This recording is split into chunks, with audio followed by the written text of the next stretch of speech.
Hi everyone, my name is Tashiga. Today I'm going to show you how to properly connect the handpiece. This is very important to ensure correct function and to avoid any damages to the device.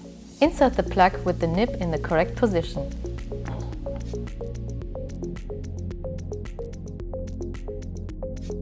If it is difficult for you, turn it slightly left and right until it snaps in.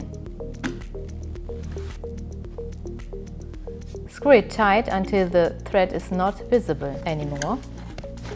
Keep going until it's hand tight. Right here is an example on how it's not correctly done. Just one important thing. Don't use any tools, just your hand to screw in the handpiece connector.